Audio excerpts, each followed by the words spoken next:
नमस्कार.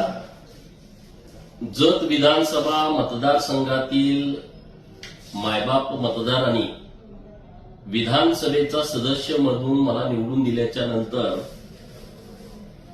काही बाबतीमध्ये माझी जबाबदारी वाढलेली आहे. लोकांच्याकडून मोठ्या प्रमाणामध्ये अपेक्षा आहेत. मी विधानसभेचा सदस्य होण्यापूर्वी जेव्हा मी विधान परिषदेचा सदस्य होतो तेव्हा संक अप्पर तहसीलदार जे आहे यातून काही गावं उंदी अप्पर तहसीलदार यांच्याकडे वर्ग करून नव्याने उंदी अप्पर तहसीलदार कार्यालयाला मंजुरी मिळावी यासाठी मी मागणी तत्कालीन सरकारकडे केली होती. मला वाटते मार्च 2024च्या दरम्यान महसूल मंत्री राधाकृष्ण विखे पाटील साहेब यांच्याकडे एक बैठक पण झाली होती आणि त्या बैठकीमध्ये सविस्तरपणे आम्ही मांडणी केली होती. आता ती प्रक्रिया पुढे जाते.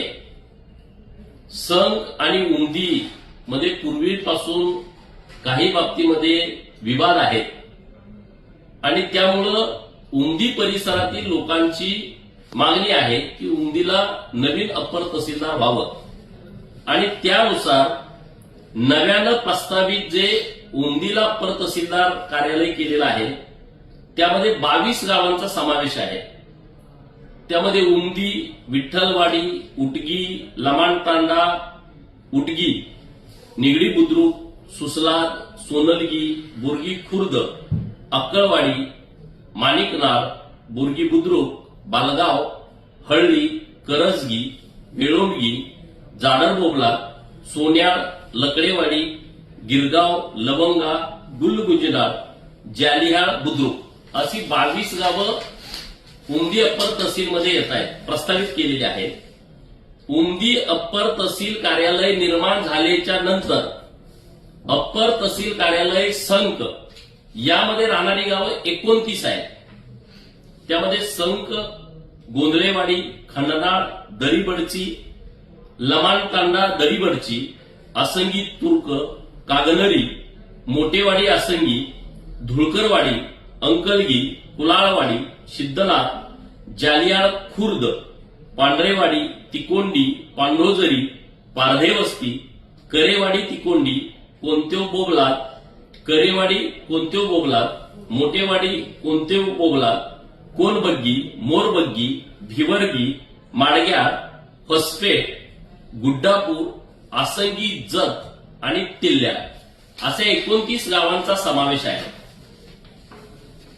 माझा स्वभाव कोणावरती अन्याय करण्याचा नाही. सर्व घटकांना न्याय देण्याच्या दृष्टिकोनातून हा आमचा प्रयत्न आहे. लोकांनी कोणत्याही अफवांवरती विश्वास ठेवू नये. आम्ही जे करेल ते योग्यच करेल. संघमध्ये वेगवेगळी कार्यालय यावीत यासाठीचाही माझा प्रयत्न सुरू आहे आणि त्यातील एक भाग म्हणून एक मोठं हॉस्पिटल आपण सरकारी प्रस्तावित केलेलं आहे. ते पण मंजुरीच्या टप्प्यामध्ये आहे. रेशीम प्रशिक्षण उद्योग केंद्र हे संकला व्हावं यासाठी वस्त्रोद्योग मंत्री महोदयांच्याकडे मी एक मागणी केलेली आहे आणि त्याच्याबद्दल सरकार सकारात्मक आहे.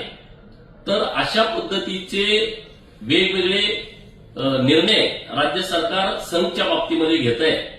तर सर्व विभागातील जनतेला याविषयीची सविस्तर माहिती असावी यासाठी आपल्याशी आज आम्ही बोलतोय. ताज्या बातम्यांसाठी पाहत रहा संघर्ष माझा जत.